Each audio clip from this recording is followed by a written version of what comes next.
Hello viewers. So আমি যে আমার যে কারের যে ভাইব্রেশন হয়, এর যে কারণগুলো আমি খুঁজতেছিলাম যে হাইওয়ে থেকে চালায় এসে অনেক জোরে চালায় এসে কোনো স্টপ লাইটে দাঁড়ালে বা জ্যামে পড়লে বা ব্রেক করে কিছুক্ষণ দাঁড়ালে দেখা যাচ্ছে যে রেস কমে যায়, আবার অনেক সময় রেস কমে বাড়ে একটু, আবার অনেক সময় রেস পড়ে যে একবারে বন্ধ হয়ে যায় ইঞ্জিন। সেই সমস্যার সমাধান পাইছি। সেটা হচ্ছে আমি মাস এয়ার ফ্লো সেন্সর প্রথমে ক্লিন করছি। ক্লিন করে দেখি না, তাতেও কাজ হয় নাই, আসলে ওটা নষ্ট ছিল। পরবর্তীতে হাউজিং সহ মাস এয়ার ফ্লো সেন্সর চেঞ্জ করে দিয়েছি। চেঞ্জ করে দেওয়ার পরে ওটা ঠিক হয়ে গেছে। এখন একদম কাটা সোজা থাকে, কাটা ওঠানামা করে না, বা রেসও ডাউন হয় না বা বন্ধ হয়ে যায় না, ঠিক হয়ে গেছে।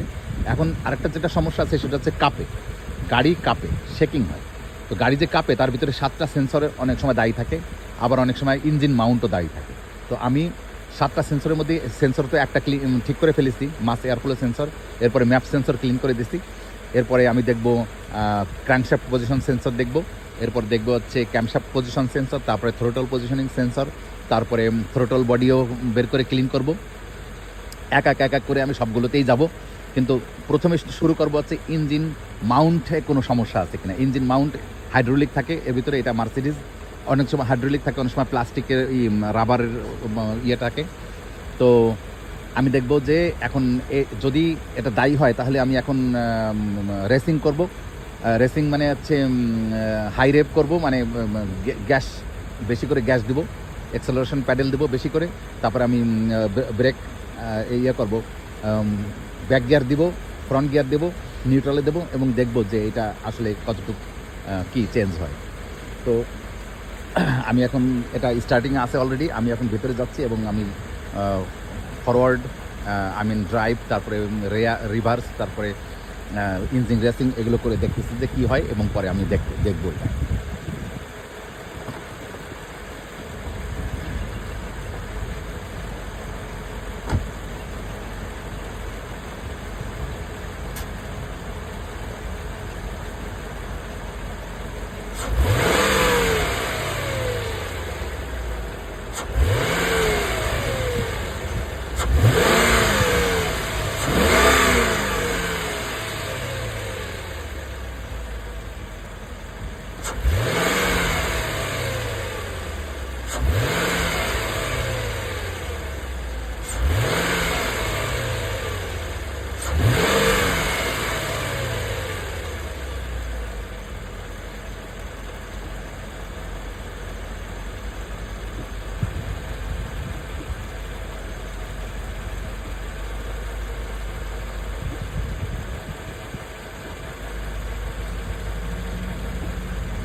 হ্যাঁ ভিউয়ার্স, সো আমি ইঞ্জিন মাউন্ট টেস্ট করলাম।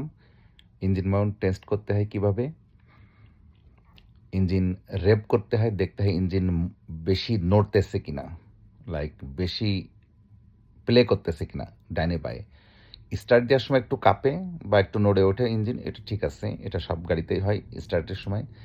রেভ বেশি দিলে দেখা যাচ্ছে ইঞ্জিন কাত হয়ে যায়, এদিকে আসে এদিকে আসে, বা যখন গিয়ারে প্লেস করা হয়, ফরওয়ার্ড গিয়ার বা রিভার্স গিয়ারে যখন দেওয়া হয় তখন ইঞ্জিন এরকম এদিকে কাত হতে পারে, এদিকে কাত হতে পারে যদি মাউন্ট ঢিলা থাকে।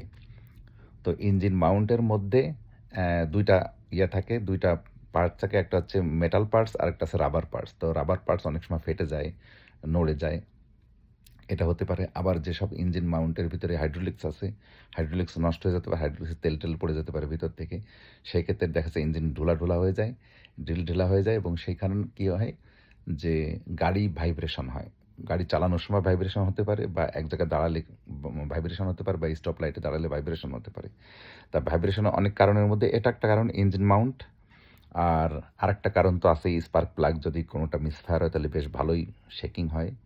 এবং যেহেতু এই মার্সিডিজে দুইটা করে স্পার্ক প্লাগ, তা হয়তো দেখা যাচ্ছে যে একটা মিসফায়ার হচ্ছে, আরেকটা ঠিকই ফায়ার হচ্ছে, সেক্ষেত্রে অত বেশি ভাইব্রেশন আসবে না, অল্প ভাইব্রেশন আসবে, কিন্তু তারপরেও ভাইব্রেশন হবে। সো আমি এরপরে যেটা দেখব, যে দেখলাম যে ইঞ্জিন মাউন্টে কোনো সমস্যা নেই, মাস এয়ার ফ্লো সেন্সরে কোনো সমস্যা নেই, মাস এয়ার ফ্লো তো চেঞ্জ করে দেওয়া হয়েছে, ইঞ্জিন মাউন্টও কোনো দোষ না। এরপরে আমি স্পার্ক প্লাগ চেঞ্জ করব, তারপর আস্তে আস্তে বাকি 7টা সেন্সর এক করে দেখব। সম্ভবত স্পার্ক প্লাগ চেঞ্জ করলে ভাইব্রেশন ঠিক হয়ে যাবে। গাড়ি চালানোর সময় বা অনেক সময় দাঁড়ালে ভাইব্রেশন হয়, গাড়ির শেকিং হয়, শেক করে। ওই ধরলে স্টিয়ারিং ধরলে বোঝা যায় যে শেক করতেছে গাড়ি। তো এই হলো কথা। তাই এরপরে আমি স্পার্ক প্লাগ চেঞ্জ করব, চেঞ্জ করে আপনাদেরকে দেখাবো সেটা ভিডিও করে। ধন্যবাদ।